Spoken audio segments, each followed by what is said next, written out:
Yeah, just looking back again, proud of our guys for the way they came out and got the job done on Saturday, and we're on to a new week.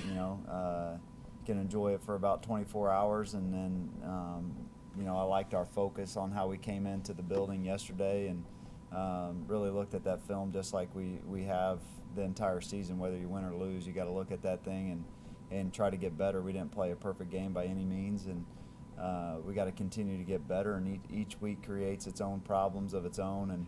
And South Dakota is a really good football team, and that's what we're moved on and diving into the game plan right now as coaches, and looking forward to another week of preparation. And I think our team knows that the work is done throughout the week. I mean, you put in a great week of work. You give your chance the best opportunity to go out and play well. And we had a great week of practice last week, and it still doesn't guarantee a success, but I know that it gives you a lot better opportunity than not being detailed throughout the week. And so we got to have another detailed week. And going on the road in the Missouri Valley, I think South Dakota's got a really good football team.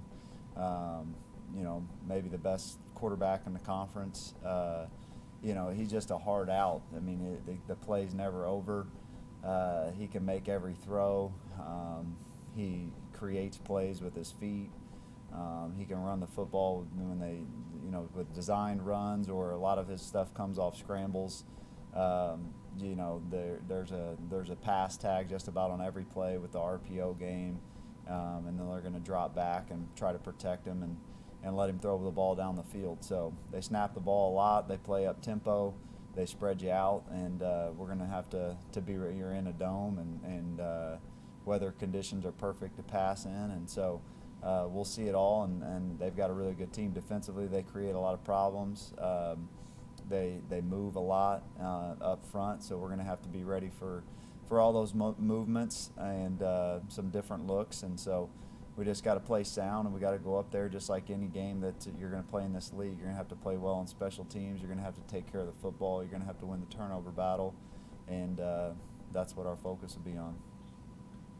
Your 9 sacks, how much did you think that your guys just overpowered the other guy, or you just really ran a play against their offense and kind of got to the quarterback? I think that any time it's kind of like the week before when we gave up 9, it's a combination of a little bit of everything.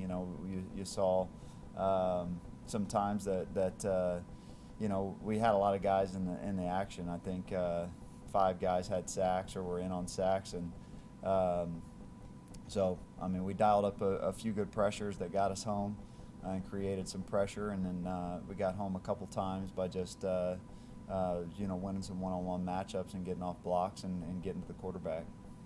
It's a lot easier to put pressure on them when you got them backed up and they're predictable, right? Yep. I mean, it's same story of pretty much every football game. Same thing we talked about last week, and when the couple weeks that we gave up some pressures, and I mean the game really is. People try to overcomplicate it sometimes, too many times, but yeah, when you can get in predictable down and distances, and you got a better chance of knowing what they're going to do, and setting your defense up accordingly, and having some success, and vice versa on offense. You want to stay out of predictable down and distances, and you want to stay ahead of the chains, and usually you're more successful. You talked about Simmons. He throws well on the run too, and how isn't that the most difficult thing to prepare for as a defense a lot of times? Yeah. You really a lot of times have to defend 2 plays, the one that's designed and then the one that he creates, and so the play's never over, and he makes some really good throws, off balance, backing up. He's got a really strong arm. He makes a lot of throws that a lot of guys can't make. So I mean, he's a talented kid. He really is, and so we've got to play our best against him. We got to be sound. We can't. He's gonna hit some throws, but we got to make him earn it. Same thing we talk about all the time. We can't let those explosives go for touchdowns. We got to tackle well. They're going to spread the field, so you're going to have to play well in space, and it'll come down to those fundamental things. Did you hear from the league about the video reviews you questioned? Yeah, we so Joel on the targeting, the block he'll be out for the first half. That was really the first action Joel had seen all season. But they upheld it. You can't appeal if there's review in the game. So you can't appeal and they can't overturn it if there's review on site is the rule. So they didn't even look at it to appeal it. We felt like there was a targeting, which they agreed on in the game on us, on Javon when he threw the ball. But that, there's always a handful of plays that you always send in and they either get overturned but the one with the targeting will be upheld and Joel will miss the first half this week, which he's played well on special teams and was getting in a little bit of action on offense. DJ coming back is obviously a lift for you, but it seems like sometimes you'll use him as a decoy. Have you tried to do that a little bit more with Javon and DJ on at the same time? Use one of them as a decoy? Well, yeah, I don't know if many in this day and age you got to know where people are at, but you got to defend every person, so yeah, you can use some things of getting them out of the backfield, but we haven't ever just tried to use anybody as a decoy per se. Everything it's basically just dictated on the defense. I guess what I'm trying to say is, certain plays are designed to go certain places, but you got to be ready to put the ball wherever the defense says on that certain look. So, it does help. When they're all out there, they got to be aware of, where each guy's at and what his tendencies are and what they do the best, and try to build things off of that, whether it's some fly sweeps and things like that. But so we'll continue to build on that. I think, we talked about that going in. It was good to see DJ get downhill and run it physically and do some things, and picks up, pass protection, and then he's right back out there yesterday and, just with his arm. And so I think DJ going forward will just keep getting stronger. So both Chen and DJ are feeling okay? Yeah, both of them came in yesterday feeling good. Did you feel like the brace limited him at all? I don't think so. He put the one on the ground coming out of half, but that guy came in there like a missile and hit it right on the. He was carrying the ball in the other hand, so not really. I said that last week too. He really made some tough catches in practice of with stretching out and moving that thing. So obviously, I'm sure it hinders him just a little bit of just not having a big brace on, but I think it's he does. It's nothing that we think about, I guess, going forward. Coaches, you talked the last couple of weeks about not liking the rhythm of your offense. I probably wasted an hour last night this morning trying to dig up some analytics and stuff. I got nothing. Is rhythm as simple as getting like 2nd and 5 and 2nd and 4? Yeah, it's a lot of that. We hit 2 explosive plays for touchdowns on opening, P and 10 touchdowns are, get you in a rhythm, I guess. The offensive line likes that. We scored on 2 4th downs, and so yeah, getting in a rhythm is just being able to call plays and seeing looks, and so yeah, 2nd and 4, 2nd and 5, 1st downs, not getting a 3rd down, and then you can get your offense going, get your game plan going, and seeing the different looks, showing the different formations that you're going to show, and see what their plan is versus those different looks. When you're just stagnant and you get 1st down, 2nd down, then you get into your 3rd down package, you really can't get in the flow of the game or what they're trying to do. And so, staying ahead of the chains will allow you to do that. Picking up 1st downs will allow you to do that. If you're a team that wants to play with any type of tempo, you got to get the first down to get going. You got to pick up 1st downs to play fast, and so that gets you in a rhythm. And so, yeah, I think just staying on schedule keeps you in a rhythm. Last season, my math is right. You got 101 plays here in South Dakota. Yeah. There's a lot. They snap the ball a lot, so they go faster than probably anybody in our league.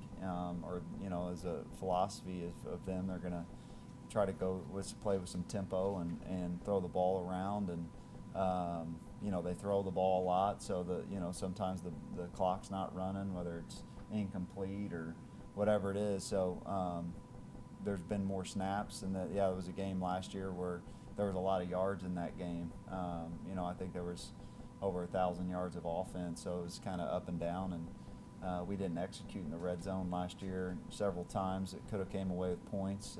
Had a 4th down there in the red zone we didn't come away with, and then they hit some explosive plays in the second half and got us. But you had your best game this year, at least I think. Yes, you had 52 runs and 11 passes. Yeah. We had some other, passes called. Felt like we had a couple 3rd down looks that could have completed some things that we left out on the field. Particularly 2 of them. The first 3rd down, we got a guy that we just got to hit. We got to go through a progression, and the second option's right there to pick up the 3rd down and stay on the field. And then we felt like we had a play designed that could have taken advantage of for a big play later on 3rd down too. So we called more than 11 throws, but that was, the plan was to run the football and take what was there, and we thought we came out and executed what we wanted to do. Cahoon's no longer just a novelty, is he? Yeah. He's a good punter. Yeah, he's a really good punter. Especially if he gets the Missouri Valley Special Teams Player of the Week, and he had an 18-yard punt. So that average of 43, or that's with Shankin one at the end. So if he wouldn't have had that, he would have had a big time day. What we talked about, I mean, he's got the hang time. I think P.J. Jules has had an incredible season of covering kicks, as a gunner. I mean, each week you put up there, because sometimes, your goal is 40 yards and 40 seconds of hang time, and you're going to get fair catches, and you're going to be an All-American, and sometimes the biggest returns come on if you don't have that hang time and you hit at 48. With 3.8 hang time, it looks pretty and everybody sees it turn over, but puts a lot of stress on your coverage team. And so, we gave up a return of 11. I think we gave up a return of 9. He hit the ball, 50-something yards, so we were able to do that. So we got to continue to work with our placement, and he'll do that. And just getting a little bit more hang time will definitely. But he keeps getting better, like we said. I mean, just whatever, 6 weeks ago was the first time he ever was on a football field. So I think his confidence and just understanding the game, understanding that it's not necessarily how far you can kick it on each one, but allowing your coverage teams, and him being each special teams meeting and seeing that. And Coach P does an awesome job. Their relationship is unbelievable, and him just believing in everything that his coaches are telling him, and so he keeps getting better. But he's talented, and that's where it starts. When you're a punter, you can know all those type of things and be smart and all that, but if you can't kick it, you're not going to be very good, and Jack's pretty talented. Is Gray hitting his stride, or was there any reason why he was able to do so well on such limited action? No, yeah, I think he made 2 big-time throws, the one that got us going to Landon. Landon ran a really good route, and then the one to Javon was well-timed out throw. He put some touch on it, and they had it. We felt like that could be there, but he threw it with great anticipation and put it right where he had to put it, because they recognized it maybe a little bit late. And if he waits just a little bit too long, that play's not gonna be there. And so sometimes that's how it's gonna be. I played in a lot of games like that here, and Mike knows. I mean, there's Joel and I. Sometimes you throw it 12, 14, 15 times. You'd run the ball, and then those 4 to 6 plays, they're counting on you to make a big play in the passing game. And when you do that, you usually come away with wins, and Cray did what we wanted to do. We got to be better on 3rd down on a couple like we talked about, but Cray has that mindset to get in there, and so I think there's still better football out there for Cray to play, but he did a nice job. I don't seem to remember very many quarterback sneaks earlier in the year. Is that something something you put in new for this game, or? I mean, I think every team's got quarterback sneak in, but just felt like we talked about it in certain situations, tempo. Just went with it a few different times, but we've had it in all year. The way you describe their quarterback, it kind of seems to me that that's going to put pressure on your linebackers to think right. Yeah, I mean the secondary, and anytime to beat a good quarterback, you got to get home, and I think they kicked one field goal in the second half of Northern Iowa, or they scored two field goals. Northern Iowa was able to get home and cause some, sack the quarterback a few times. He's just a hard out. I mean, even if you get free, a lot of times he makes that first rush or miss. So that's going to be important. If you get an opportunity to sack him, you got to sack him. And I don't know how many times he's gotten out of sacks this year, and then big plays have come from that. So you're sitting there watching it. It's like, man, you got something dialed up, and then there's nothing more frustrating as a defensive coordinator when you feel like you got a good call on and somebody comes free, and then it goes for an explosive play the other way just because a kid makes a play, and he's done that for a couple years now. And he's experienced. He's been in the same offense his entire career. So you can tell he knows exactly where he's supposed to go with the football, and he'll cause stress on all of our levels, defensive line, linebackers, and secondary. Coach, questions from online. What excites you about the opportunity to have all three running backs healthy, and then how do you balance the workloads? Yeah, I mean, definitely excites me to have all your good players out there, it's just got to do a good job throughout the week of putting in a good game plan, of getting them the ball, knowing what they do best, and moving them around. I think at times all three of them had, game-changing plays in the game. Romir didn't have as many carries, but had an explosive run, getting us down to the red zone. It was really on the drive that he ends up scoring on when we take it to the quarter. Different sides of the field, but then a fourth down where he bounces. A lot of guys wouldn't have bounced that thing out. They would have stuck it up inside. He's got great vision. He bounced it to the outside and scored a touchdown. And then DJ got us going and had a few really good runs. And then Javon had a really good game. And so you just got to keep creating ways. I don't know and so it's not hard to keep them healthy when you can, rested whenever you can move them in and out like that, and they're unselfish. DJ's the most unselfish kid that we've ever had, so he's their biggest fan when they're in there. So it's we just got to keep doing a good job of knowing what they do well and throughout the week, not putting too much on them either, coming up with all this stuff and then not being able to execute it, just keeping it simple and getting them the ball. Nick, do you think Javon is succeeding because you redshirted him last year, or because he's so successful now, because when he's been successful, you've been successful? Do you second guess that and said, well, we might have won a couple more games if I hadn't redshirted? I don't know. Last year, just looking at, it's hard to go back. Obviously, yeah, I think Javon at the end of the last season would have helped us win some of those games, or close games, or been a good player in this league. But I don't think that would have been fair to Javon.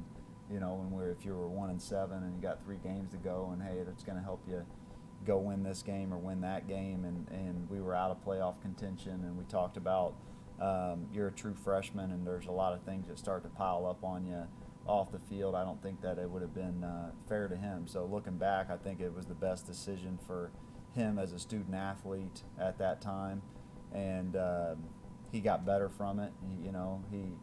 He put in a lot of work and did a good job, and then so I think he's more mature now. I think he can handle some of this stuff now, the different positions, the really knowing what his days are like on campus and school, and what the season's going to bring and all that kind of stuff. So I would say he's definitely better right now than he was at this time last year, just maturity-wise. How does your offensive line or your defensive line stack up against South Dakota's defensive line? like defensive line compared to defensive line? No, they're off. Their offensive line, yeah. Yeah, I mean, I feel, they've got a good group. They know what they do well, and a lot of their stuff is run pass option stuff. They can run the football. They've had some success running the football. I like our guys, getting healthy there, and so we've got to do a good job. We've got an experienced defensive line, and that's what we talk about. They've got to play well. They've played well at times in every game, and so it's such an important position to be successful. If you play well at the defensive line, you're going to have a pretty good game on defense. I think post game with Mike, and then several weeks ago, if I'm hearing right, you've made some reference to figuring out a way to set up your practices so your team, your squad, your players keep their focus at the end of a long college football game. Can you talk about that a little bit? Yeah, I mean it's tough. I don't know if you can keep your focus that long. I mean, no one in the country, especially now with just the way that the world is. I mean, phones and everything. I mean, you think about it. That's about the only time that you'll be away from your cell phone for that long, ever, is during that time, that 4 hours. And so it's really about refocusing, and that's what we talk about with practice is, if you're at a team period and then it's the special teams period and you're not on that special teams period, and that's the time that you're off on the side, well, that's like it's in a game where you're in between series, and then you got to get back out there and get to go, another team period or one-on-ones, and you got to refocus, and football is so much about staying focused, yeah, but it's refocusing and getting refocused, and you go in at halftime and you sit down, and then you got to come back and you got to get yourself going again,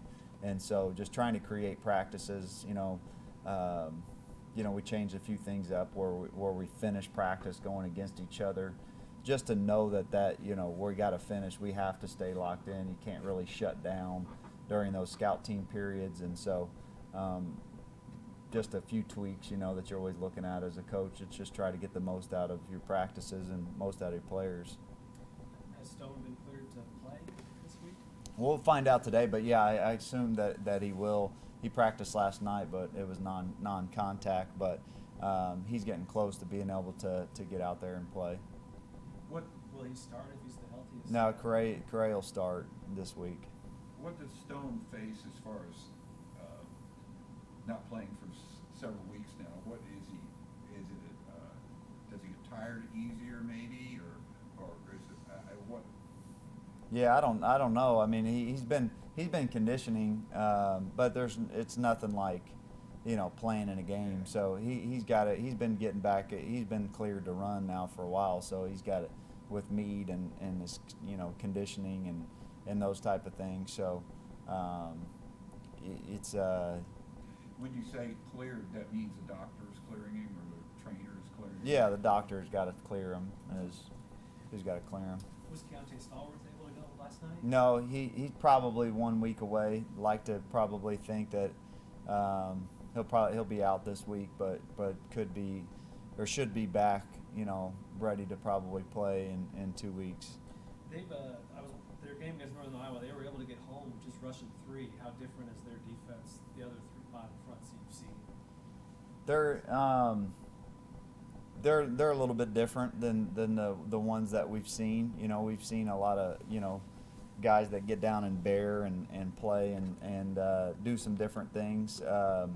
They still are in over and under defense. They'll get when you're when you spread it out, they're going to put their three D linemen in there, and then on third down, they will be an odd and bring some different pressures and things like that, and that's where they were able to get home, a little bit on third down and their odd stuff. So a little bit different, some of the odd teams that we've played as far as a true just nose and 4-eye techniques and with a walk backer, but they all have some similarities, and they'll all have their little bit different. They are a little bit different than any team that we've seen so far. Okay, anything else, Coach? All right. Thanks, Coach. Appreciate it.